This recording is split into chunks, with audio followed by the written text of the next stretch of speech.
कहते हैं ना, सावधानी हटी और दुर्घटना घटी। ऐसा लगता है जैसे अमेरिका की मुसीबतें कम होने का नाम नहीं ले रही हैं। इसलिए तो बाइडेन के गद्दी संभालते ही एक के बाद एक ऐसी परेशानियां सामने आ रही हैं जो कि अभी तक अमेरिका के इतिहास में देखा नहीं गया था। अमेरिका पर हो गया है बड़ा हमला और जो कोई नहीं सोच सकता था उस जगह पे हमला किया गया है, जिसकी वजह से अमेरिका में इमरजेंसी लागू करनी पड़ गई है। तो वहीं दूसरी तरफ आखिर इजराइल ने अपने खास विमानों में भारत के लिए क्या भेजा है? क्या कोई खास सेना आई है भारत की मदद के लिए? इसके अलावा बहुत कुछ, आइए जानते हैं इन खबरों को विस्तार से। देखो, हाल फिलहाल में अमेरिका बहुत ज्यादा परेशान रहा है और अब और उसकी परेशानियां दिन प्रतिदिन बढ़ती जा रही हैं। एक वक्त आया जब अमेरिका के खास हथियारों के जखीरे पर बड़ा हमला हुआ था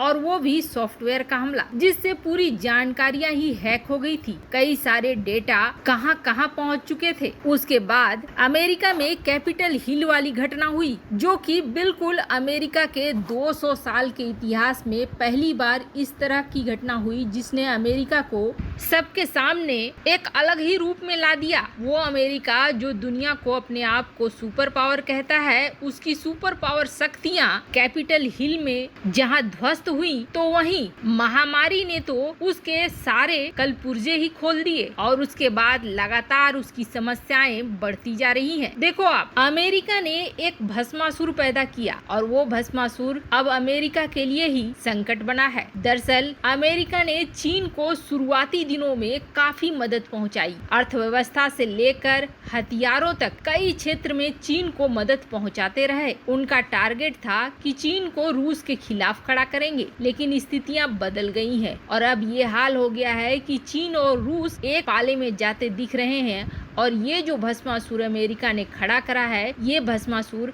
अब अमेरिका के लिए ही सबसे बड़ी समस्या बन गया है। चीन और रूस की ताकत मिलने की वजह से अब अमेरिका धीरे धीरे बेहाल होता हुआ नजर आ रहा है। अमेरिका के ईंधन सप्लाई करने वाली जो गैस घर के खानों के लिए जो सप्लाई करती है, वो कंपनी और सबसे बड़ी पाइपलाइन पर रैनसमवेयर का हमला हो गया है। ये एक सॉफ्टवेयर की तरह होता है जो कि दुर्भावना से बनाया जाता है। अब इससे हुआ ये है कि जिन जिन जगहों पर इसकी आपूर्ति होती थी, वो सारी चीजें बंद हो गई है और एक अचानक से समस्या खड़ा हो गया है। अब बड़ी बात ये है कि जिस कंपनी के साथ इस तरह का हुआ है, वहाँ पर बड़ी संख्या में ईस्ट कोस्ट के उपभोक्ता है, यानी कि ईस्ट कोस्ट इलाके के 45% ईंधन का मुहैया यही कंपनी कराती है। अब देखो, इस कंपनी पे हमला हुआ, ये सुनने में छोटा सा लग रहा होगा, लेकिन अमेरिका जैसे देश की किसी कंपनी पर इस तरह का साइबर हमला हुआ और साइबर हमले की ये चपेट में बुरी तरीके से आ गया। इसका मतलब है कि हैकिंग के हमले से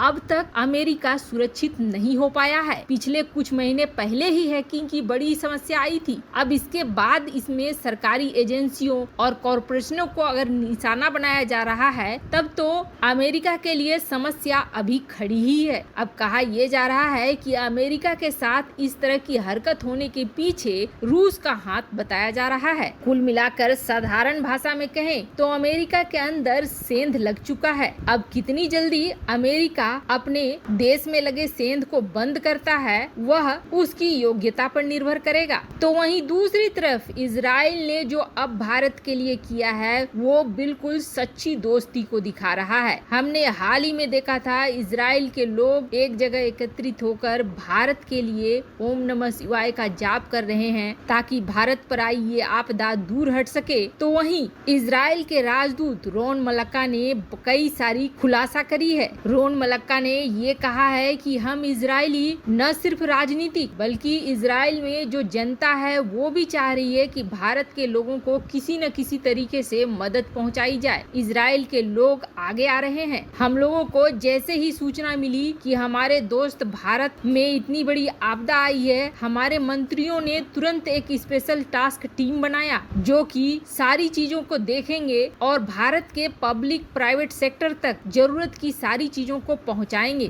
भारत में एक के बाद एक कई एयरक्राफ्ट उतर रहे हैं इजराइल से, जिसमें ऑक्सीजन कंसंट्रेटर, ऑक्सीजन जनरेटर और कई सारी दवाइयां हैं। और रोन मलक्का ने ये भी साफ करा कि ये अभी खत्म नहीं हुआ है, अभी ये और भी जाएगा। हमारे देश की जनता और हम हर सारी चीज को ढूंढ रहे हैं जिसकी जरूरत इस वक्त भारत को है और जिसको हम दे सकते हैं। हमारे देश में पूरी जनता लगी हुई है हर उस चीज को जो कि वो भारत को दे सकते हैं इस वक्त देने के लिए। हर बेहतरीन इक्विपमेंट्स को हम अपने प्यारे दोस्त को पहुंचाना चाहते हैं। इजराइल के प्राइवेट सेक्टर और पब्लिक सेक्टर दोनों मिल चुके हैं भारत को सुरक्षा देने के लिए और भारत को मदद देने के लिए।